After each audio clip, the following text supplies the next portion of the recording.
Allez, fans d'athlétisme, futurs fans d'athlétisme, bonjour à vous. Je suis avec Stéphane aujourd'hui. On va vous parler de Ryan Zézé, qui a un petit peu défrayé la chronique ces derniers temps grâce à ses performances sur 100, 200 et 400 mètres. Installez-vous bien, vous êtes dans la chambre d'appel. On your marks. Set.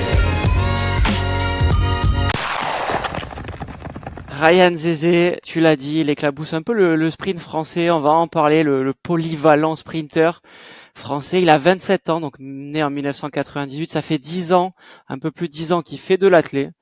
C'est pas n'importe qui. Il a quand même quelques médailles au championnat d'Europe espoir ou au championnat sur relais. C'est un très grand athlète d'1m91. On va le voir, c'est pas facile de courir aussi vite avec cette taille-là. Il est du Stade Bordelais Athlétisme, entraîné par Mikel Anani aux États-Unis depuis quelques années à El Paso. 10 ans d'athlète, et là il arrive quasiment à son prime. On va décrypter un peu tout ça et on va commencer par ses performances sur 100, 200, 400. Ouais, c'est un athlète hyper polyvalent. Alors, suite à ses performances de ces derniers temps, là, ces 10-15 derniers jours, il a fait 10,06 un peu vanté aux États-Unis, il a fait 20,02 au 200 un peu vanté également, et surtout, il a fait un 45-36 sur 400 mètres, qui n'est pas du tout sa spécialité, pour l'instant en tout cas. Donc, ce sont des perfs qui sont de très haut niveau, de très bonne facture, surtout pour un fin mars, début avril. Donc, euh, comment il va organiser sa carrière? Est-ce qu'il va rester un petit peu sur le sprint court, 100-200 mètres, ou est-ce qu'il va monter sur 200-400? Avec Stéphane, on va essayer de décrypter ça, de le comparer un petit peu à d'autres athlètes français qui a été polyvalent également. Et on le comparera un petit peu aussi avec les grands athlètes de l'athlétisme mondial, voir où il se situe à l'heure actuelle. Effectivement, alors on le connaît depuis quelques années comme un sprinter très court, tu l'as dit, 60, 100, 200, de nombreux podiums au championnat de France. Il s'est testé sur 400 mètres à Tucson il y a quelques jours, 45-36. C'est une très très belle perf. Alors c'est très loin du record de France, de Leslie John 44-46 ou du record du monde de Wayne van Niekerk, Afrique du Sud 43-03, mais quand même, Ryan Zézé, il a marqué un peu les esprits. Il s'annonce comme l'athlète le plus polyvalent sprint, 100, 200, 400, l'athlète le polyvalent français. On a fait les calculs, on va vous le dire, c'est clairement la vérité. On s'est attaqué un peu à un travail de calcul, de statistiques. On a comparé avec pas mal d'athlètes, français notamment et contexte international aussi. Leslie John, c'est celui qui se rapproche un tout petit peu plus de cette polyvalence-là sur 100, 200, 400. Et on va faire la comparaison avec ces deux athlètes déjà. Et on voit que Ryan Zézé, il a été meilleur sur 100, 200, mais pas sur 400 mètres.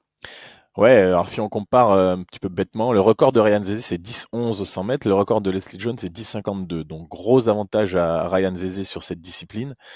Ensuite sur le 200 mètres, Ryan Zézé, on le sait, il avait fait 19,90 l'année dernière à la Chaux-de-Fonds, donc gros record au perso pour lui sur 200 mètres. Là où Leslie Jones n'a une perf qu'en 20,51, mais lui, Leslie Jones, il avait fait en indoor. Son record absolu, c'est de l'indoor pour Leslie Jones, donc 20,51.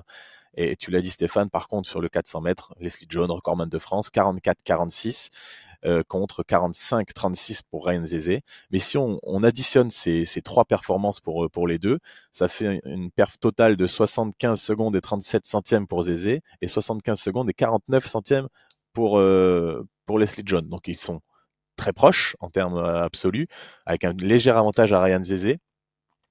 Et si on compare à la table hongroise, l'addition de ces trois performances donne 3560 points pour Ryan Zézé et 3461 points pour Leslie Jones. Donc pareil, là, Ryan Zézé est plus fort, plus polyvalent, si on en suit les statistiques et les performances, que Leslie Jones.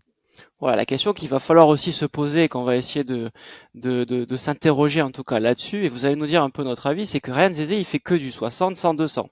Là, il monte sur 400, on sait que c'est beaucoup plus dur énergétiquement, alors qu'un Leslie John, lui, il faisait du 100 mètres un peu en préparation, en début de carrière, mais c'était vraiment sa discipline, le 400. Donc, qu'est-ce que va réussir à faire Ryan Zézé sur le long terme avec une grosse base de vitesse qu'aucun autre athlète français n'a réussi à avoir?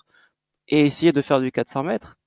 J'ai hâte de voir ça. Si on le met dans un contexte un peu plus international, on va vous le dire d'entrée, Usain Bolt, sur le total de la table hongroise, il est intouchable et largement. Mais quand on voit les performances de certains autres athlètes comme Michael Johnson, Leslie Tebogo, Noah Lyles, qu'on connaît quasiment tous, on se rend compte que la moyenne 100, 200, 400, elle est pas facile à aller chercher. Usain Bolt, il avait couru en 45-28 aux 400 mètres, ce qui est, allez, on peut se le dire, quasi très moyen en tout cas comparé à ses performances sur 100 mètres 9,58 et sur 200 mètres 19,19. Ça veut dire qu'il a un niveau quasiment similaire à Ryan Zezé sur 400 mètres, mais par contre sur 100 et 200 mètres, évidemment, Usain Bolt est largement meilleur. Ouais, on le sait, pour être bon sur 400 mètres, c'est quand même un bel avantage d'avoir une grosse base de vitesse, et c'est ce qu'a Ryan Zezé. Donc, c'est vrai que moi, si je me mets un tout petit peu à sa place, hein, s'il nous écoute, j'espère qu'il suivra ce chemin. Mais ouais, moi, je continuerai, j'explorerai le 400 mètres un petit peu plus. De toute façon, il en avait parlé en 2023, je crois, dans une interview où il disait que il allait nous réserver quelques surprises sur 400 mètres. Donc ça a mis 2 ans à venir, mais voilà, un vrai bon chrono pour une. C'est pas totalement une première sur 400 mètres, mais presque. C'est une vraie belle entrée en matière pour lui. 45-36, il se place directement dans les tout meilleurs français, dans les tout meilleurs français tout temps et dans les tout meilleurs français actuels. Donc ça peut être quelque chose d'intéressant aussi dans le cadre d'un collectif relais 4x4. Effectivement, c'est son septième 400 mètres. Alors pour la petite anecdote, ça apparaît toujours pas au bilan de la FFA, donc ça on sait pas trop pourquoi. Peut-être que ça a été fait aussi à Tucson, ça a été fait un peu en altitude. On va pas se mentir, c'est la vérité. On sait que ça joue. Ces records personnels ont beaucoup été faits en altitude. Tucson c'est à 723 mètres d'altitude. La Fédération française d'athlétisme a mis un peu le haut là depuis quelques années, surtout depuis 2 ans il me semble, et a bien annoncé sur la Fédé les modalités de sélection. Maintenant, pour cocher toutes les cases, il faudra faire des performances à moins de 900 mètres d'altitude. La chaux de fond, on en a parlé tout à l'heure, il s'était réalisé à plus de 992 mètres d'altitude. Donc pour la Fédé, ça compte pas. Sur nos tableaux à nous, on s'est dit, on va faire comme les deux AF, on valide ces performances-là et on prend en compte ces infos-là. Juste pour revenir sur le 400 mètres de Ryan Zezé, 45-36, c'est seulement son septième 400 mètres de toute sa carrière. Il a un record à 47-50, il me semble, au 400 mètres. Quand ce sera validé, ce sera 45-36. On revient sur le contexte international. On vous a parlé un peu des statistiques et nous, on adore ça. Usain Bolt, largement premier à la table hongroise, mais celui qui fait le moins de temps additionné sur 100, 200, 400, c'est Michael Johnson. Michael Johnson, on en a déjà présenté, c'est celui qui organise le Grand Slam Track. Mais avant d'organiser le Grand Slam Track, il faisait 10,09 au 100 mètres, 19,32 au 200, 43,18 au 400 mètres. Ces temps additionnés, ça fait 72 secondes 59. Ça met quasiment 3 secondes à Ryan Zezé. Donc c'est pour remettre un peu le contexte de la polyvalence. On le sait, les Américains courent vraiment sur ces 3 disciplines assez régulièrement et assez jeunes. Ouais, c'est culturel chez eux. Quand tu fais du sprint aux États-Unis, tu fais du 100, du 200 et du 400. En France et en Europe, un petit peu plus globalement, quand tu fais du sprint, tu fais soit du 100, 200, soit du 200, 400. Il y en a même qui font du 60, 100 et qui sur 200 ne s'en sortent pas. Et il y en a qui font que du 400 parce que ils ont pas une grosse base de vitesse, mais ils résistent bien. Alors qu'aux États-Unis, vraiment, on le sait, hein, c'est 60, 100, 200, 400 pour tout le monde toute l'année. Et c'est pour ça qu'ils ont des athlètes hyper polyvalents. Donc on parle bien de Ryan Zezé comme l'athlète français le plus polyvalent de tous les temps. Je pense que ça c'est un fait, on peut l'acter. Et c'est pas rien. Hein. On veut surtout pas comment dire. Je perds mes mots, Dénigré, minimiser, oui, on ne veut pas voilà. ni dénigrer ni minimiser ses performances. Hein. Franchement, c'est très fort. Maintenant, il y a quelque chose, moi, qui m'interpelle un petit peu, c'est que Ryan Zezé, ça fait 2 ans en tout cas, qu'il est très en forme en début de saison. Alors, ça fait même 3 ans qu'il est très en forme en début de saison. Alors maintenant, moi, j'aimerais le voir en forme au moment du grand championnat. Et bon, on sait qu'il a eu à Budapest en 2023, il a fait un faux départ aux 200 mètres qui lui a coûté, qu'il a disqualifié, alors qu'il avait fait un bon chrono. Je crois qu'il avait fait 20-17, si je dis pas de bêtises. Pierre-Jean Vazel avait chronométré à sa façon la performance de Ryan Zezé, et le chrono était sorti 20-17, donc c'était une très bonne performance. Il aurait été qualifié en demi-finale, mais disqualifié pour faux départ. Et l'année dernière, entre ses grosses performances de début de saison et les championnats d'Europe et un peu plus tard les Jeux Olympiques. Ryan Zezé, il a eu quelques petits problèmes, des problèmes au lombaire, je crois, si je dis pas de bêtises. Donc voilà, il a été un peu freiné par des ennuis physiques. Maintenant, ce qu'on va souhaiter à Ryan Zezé, c'est bien d'être en forme en mode mars-avril, mais nous, on veut le voir vraiment briller plus tard dans la saison, au moment des grands championnats, et notamment au mois de septembre, si possible en individuel sur le 200. Je pense que c'est là où il a le plus de chances de briller encore à l'heure actuelle. Et on le veut en finale des championnats du monde sur 200, et on le veut dans le relais 4x100 sur le podium, et avec le relais 4x4 potentiellement sur le podium également. C'est-à-dire que c'est un mec, Ryan Zezé, sur qui il va falloir compter dans les mois et les années à venir, parce que moi je le vois vraiment, s'il arrive à être en forme au bon moment, être un vrai leader de cette équipe de France. Ouais, non, complètement, tu l'as dit. Est-ce que son profil 100-200 va se transformer en 200-400? C'est toute la question. On a examiné aussi les performances de Fred Kerley, de Leslie Tebogo, de Noah Lyles. C'est du très très gros niveau sur 3 épreuves. Donc ça aussi c'est intéressant que les Français puissent se dire pourquoi pas essayer 100, 200, 400. Quand on est un peu juste sur 100, pourquoi pas passer sur 200 et sur 400 si on a le mental. On se souvient notamment de Noah Lyles qui avait annoncé vouloir faire le 4x4 aux Jeux Olympiques. Apparemment, c'était une question d'horaire qui ne calait pas. Je pense que c'était aussi la sélection américaine qui avait été faite sans lui. Lui qui détient un record en 47,04 au 400, ce qui est totalement Nul moyen à chier, par nul à voilà, chier, tu peux le dire, Stéphane. qui est nul comparé à ses 9,79 ou 19,31 sur 100 et 200 mètres. À surveiller quand même. Et moi, je le dis, la tête le plus polyvalent qui va arriver, c'est Good Good. Il a 17 ans, il est junior 1, 10-17 au 100 mètres, 20-04 au 200, il a fait un 400 en 46-20. C'est moins bien que Ryan Zezé sur le cumul, sauf que lui, il est junior 1. Ryan Zezé, c'est exceptionnel. Good Good, ce sera incroyable. On aime bien ce goutte-goutte là. En plus, il a vraiment une des qualités incroyables, comme tu le dis.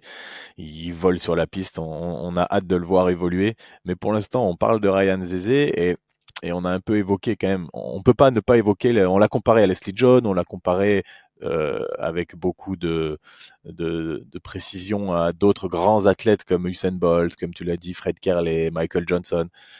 Il y a quand même un facteur dont il faut qu'on tienne compte, c'est le matériel qu'il utilise et que les athlètes actuels utilisent, c'est les pointes carbone, qui sur 200, 100, 200, 400 mètres n'ont pas forcément révolutionné les chronos de pointe, c'est-à-dire qu'il n'y a pas eu des records du monde sur 100, 200 ou 400 ces dernières années, mis à part en salle, Femke Bol, sur le 400 mètres. Mais il y a une densité de performance qui s'est accrue. Vraiment, on voit de plus en plus d'athlètes féminines, notamment sous les 50 secondes. Les garçons, on a vu la finale des Jeux Olympiques de Paris sur 400 mètres. Eh ben, ils sont quand même, je crois, 5 sous les 44 secondes. C'est quand même ça, une densité de performance qu'on n'avait jamais vue avant. Alors, est-ce que c'est la manière de s'entraîner, les athlètes qui sont plus performants, les entraîneurs qui font des meilleures planifications, des meilleures programmations? Peut-être, mais je pense qu'il y a quand même une part de pointe carbone là-dedans. Et donc, le comparer à Leslie John, qui est quand même une légende de l'athlétisme français, bah, il faut quand même aussi nuancer la chose, et ne pas oublier que moi, en fait, on en a déjà parlé sur ce différents podcasts, sur ce format. J'aimerais qu'on arrête de comparer les générations parce que, notamment avec le demi-fond, on le sait, ce n'est plus comparable. Mais bon, même sur toutes les disciplines qui utilisent les technologies carbone, il faut arrêter de comparer, je pense. Ouais, non, tu as tout à fait raison. En tout cas, c'est aussi mon point de vue. Pour rebondir sur cette technologie-là, il y a aussi l'altitude. On en a parlé, donc il faut aussi tout remettre un peu à sa place. Mais en tout cas, Ryan Zezé, il va s'imposer comme le sprinter, à mon avis, un peu phare de l'athlétisme français. On va se poser la question du relais 4x100, 4x4 aussi. Dans quelle mesure il va pouvoir être invité dans des sélections. Les modalités de sélection sont pas du tout floues, c'est très clair pour Tokyo. Donc on a hâte de voir ce qui va se passer parce qu'il pourrait avoir sa place Alex sur le 4x100 actuellement et le 4x4. Bah ouais, ouais, on va en parler un petit peu parce que le 4x100, il a sa place. Il est même titulaire indiscutable. Je pense qu'en vitesse lancée, c'est peut-être le plus rapide de l'équipe de France. Alors lui, il a seulement, entre guillemets, le quatrième chrono sur 100 mètres des Français à l'heure actuelle, parce qu'il y a Erius qui vaut 9,98 l'année dernière, son frère Michael Meba-Zezé qui a fait 9,99 il y a quelques années et qui tourne entre les 10-10, 10-20, Pablo Matteo 10,08 et Ryan Zezé 10,11. Donc il est titulaire de ce relais, quasiment indiscutablement. Et je pense qu'il est même capitaine de ce relais pour moi parce que c'est lui qui est le plus fort en vitesse lancée. Et si je me suis amusé un petit peu à comparer avec le relais 4 fois 100 mètres français qui a le record de France à l'heure actuelle, qui était à l'époque le record du monde, établi à Split en 1990. La performance est 37,79 avec Sangouma, Morinière, Marie-Rose et 3 balles. Sangouma, il avait fait 10,02, Morinière 10,09, Marie-Rose 10,16 et 3 balles 10,19. Donc si on compare le relais 4 fois 100 actuel versus le relais record de France, franchement, le relais actuel sur les performances pures, il est 1000 fois meilleur. En plus, Zézé, Michael Meba, Pablo Matteo, Ryan Zézé, c'est des mecs qui ont fait moins de 20 secondes ou 20,03 je crois pour Pablo Matteo, là où les autres, Morinière, Marie-Rose, 3 balles, Sangouma ne faisaient entre guillemets que entre 20-20 et 20-40.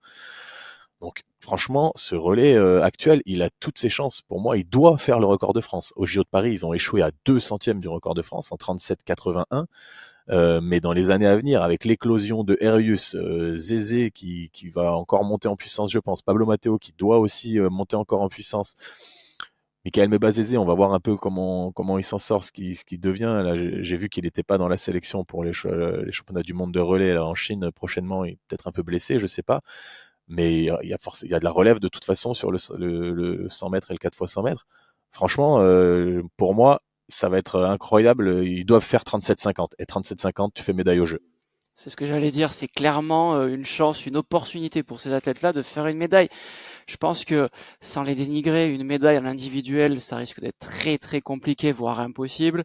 À Tokyo, déjà pour se qualifier au championnat du monde, donc qui aura lieu au Japon en septembre, il faudra faire pour Ryan 9,96 au 100 mètres, 20,07 ou 200 ou 44,62 au 400 mètres, ce qui me paraît déjà assez compliqué. Peut-être le 200 me paraît être beaucoup plus accessible. On sait qu'il avait déjà couru à Chorzo 20-28 ou 20-29 avec vent de face, sans altitude au niveau de la mer. Donc c'est possible, c'est des perfs qu'il va pouvoir faire sur 200 mètres.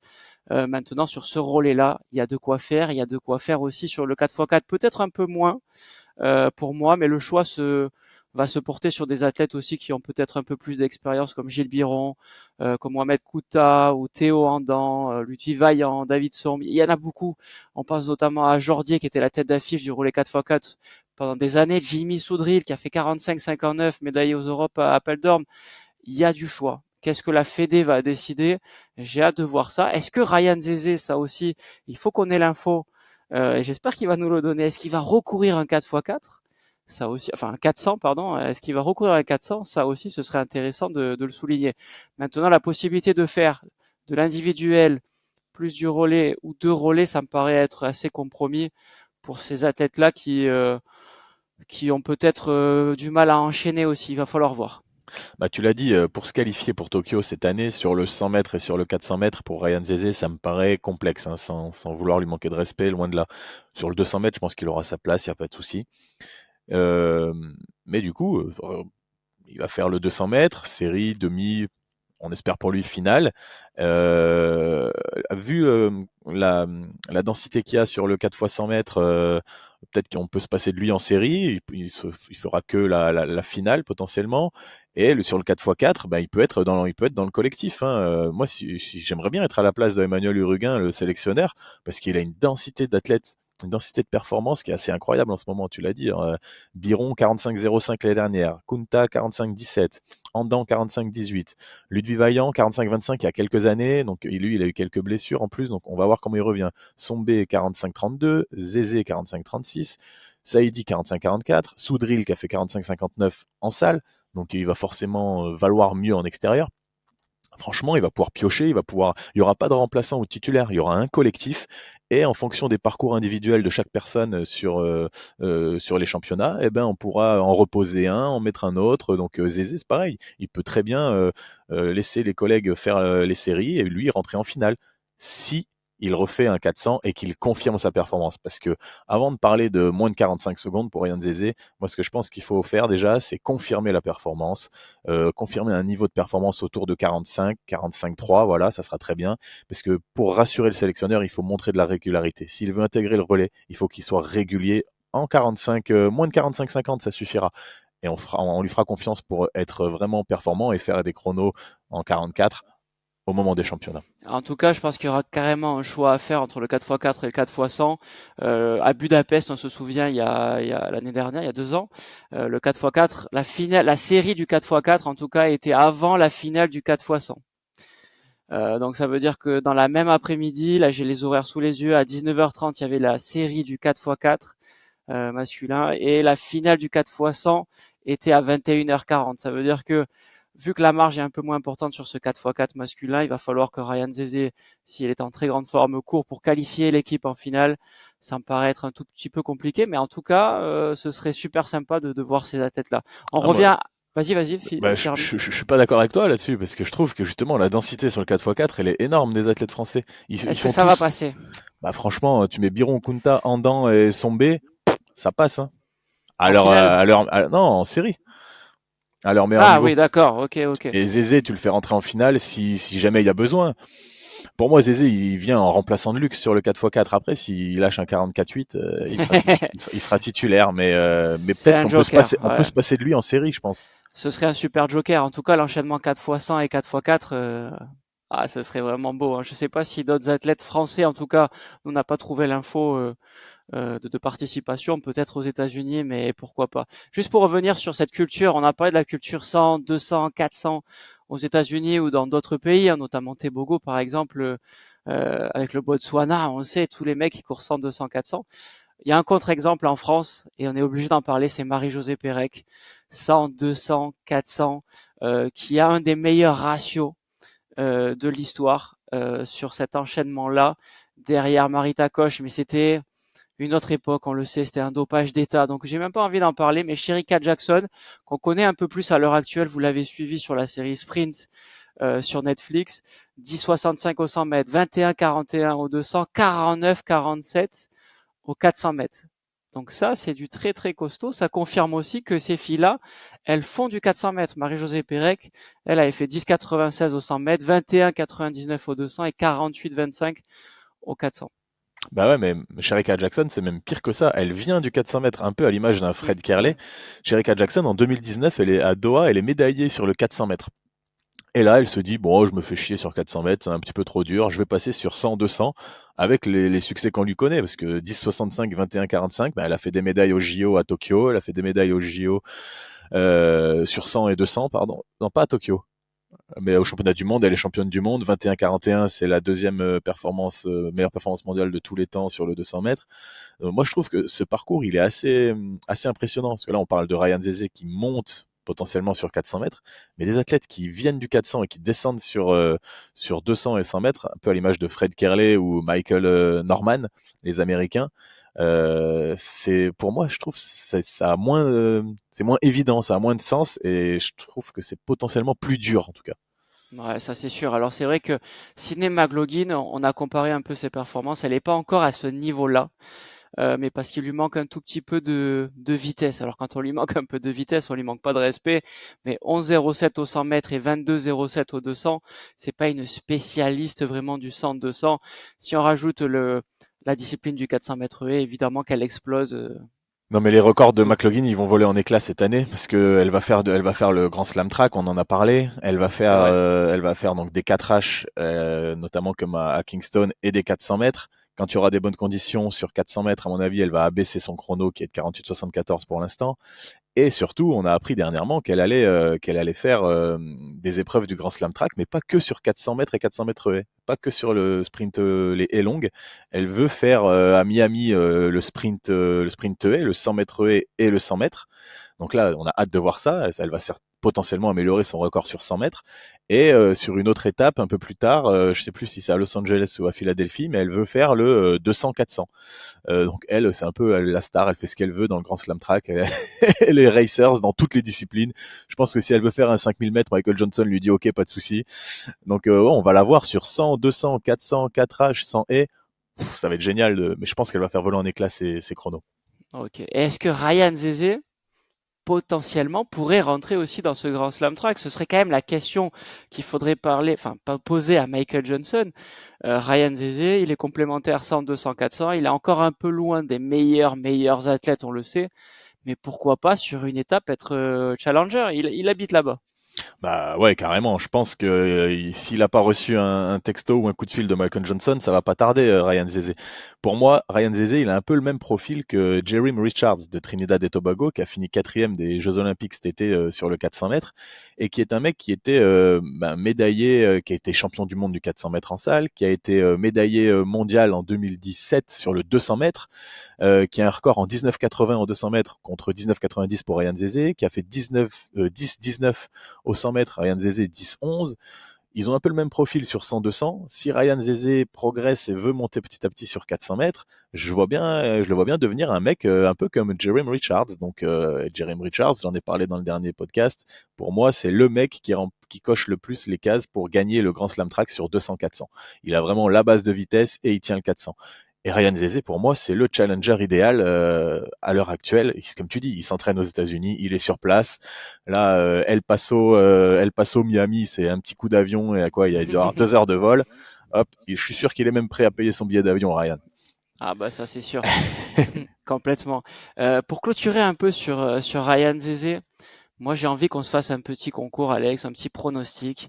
Euh, Comment dire? J'ai envie qu'on se dise que peut-être que le 400 mètres, la préparation du 400 mètres va l'aider pour améliorer, voire exploser ses records aux 200 mètres. Moi, j'ai l'impression que ça va l'aider. Pourquoi je dis ça? On a parlé de sa taille, il fait 1m91 tout à l'heure en présentation, je vous disais que c'était un grand gabarit. 1m91 sur 100 mètres, on a vu qu'il avait quelques difficultés sur 60 aussi pour se lancer, etc. On l'a vu à la peine, c'est pas le bon mot, mais un tout petit peu en délicatesse sur le 200 mètres à Liévin cet hiver. Il a quand même fait un gros temps, mais je pense que le 400 mètres va le débrider pour le 200 mètres. Qu'est-ce que t'en penses, toi? Je pense que c'est quelque chose qui peut se passer effectivement s'il arrive à tenir sa fin de course sur le 200 mètres. C'est souvent ce qui lui manquait un tout petit peu. Donc le fait de s'entraîner sur une distance un petit peu plus longue, ça va l'aider sur le 200 mètres, c'est indéniable. Mais moi, la chose que j'ai le plus envie pour Ryan Zezé, c'est je veux le voir battre ses records maintenant en grand championnat. Je veux qu'il arrive et qu'il soit le plus performant possible sur les grands championnats. Et je suis sûr que lui aussi, c'est ce qu'il veut. Ne me faites pas dire ce que j'ai pas dit. Hein. Je veux pas que ce soit un mec du mois de mars ou du mois d'avril, Ryan Zezé.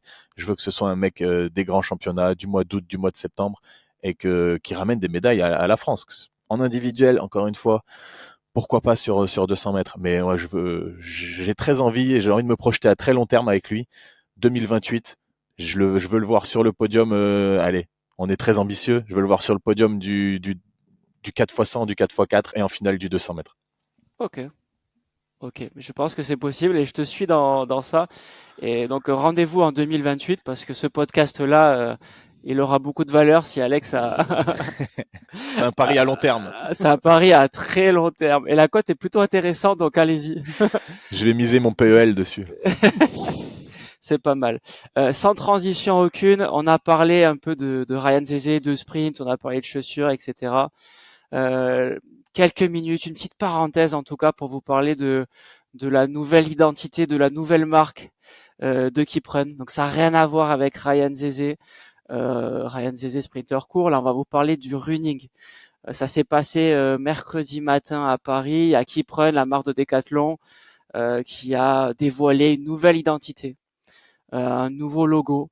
Ça, ok, super, c'est super intéressant. Mais par contre, le plus intéressant, c'est qu'ils ont dévoilé la nouvelle paire de chaussures qu'a porté Jimmy Gressier lors du record d'Europe du 5 km à Lille.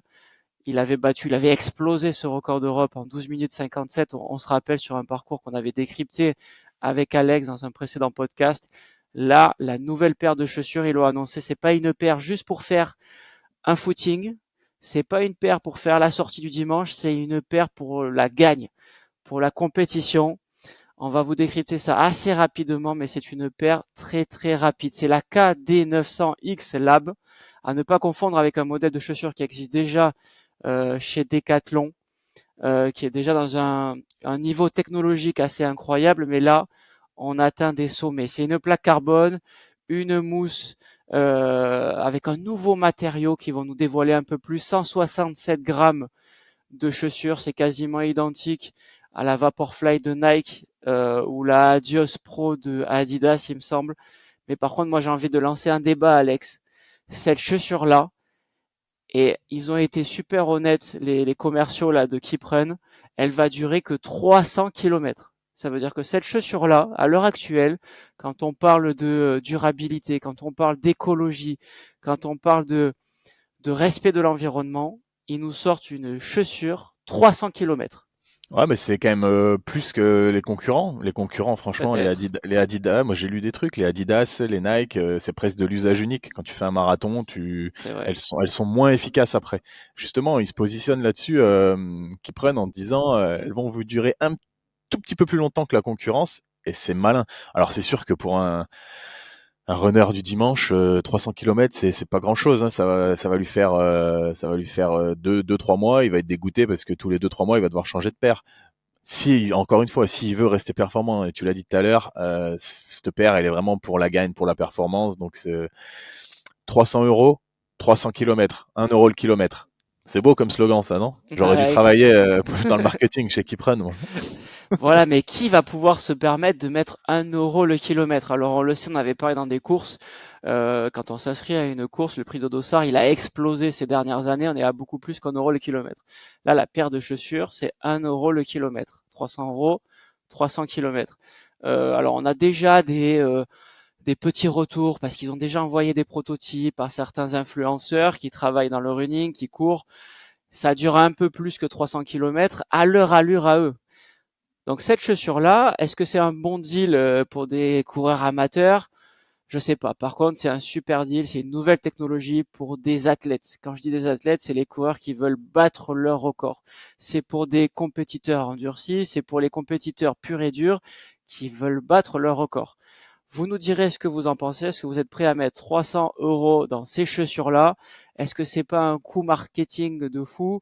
Est-ce que Jimmy Gressier, sans cette chaussure-là, avec la chaussure Nike qu'il avait quand il faisait ses anciens records, il aurait pu battre ce record-là et faire 12 minutes 57? On le sait pas, mais en tout cas, le coup marketing, il est incroyable.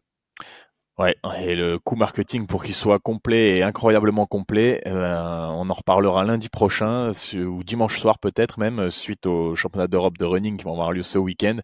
Et on décryptera la performance de Jimmy Gressier. Je pense que Kip s'ils ont sorti, ils ont leur modèle là mercredi, qu'ils ont fait leur conférence de presse, c'est pour se dire, allez, on commence à faire parler de nous mercredi, et dimanche, on met le coup de massue avec la perf de Jimmy Gressier. Je pense qu'ils espèrent champion d'Europe, record d'Europe euh, pour Jimmy Gressier, et ben, ça serait le meilleur argument marketing pour eux, et ils auraient tout gagné.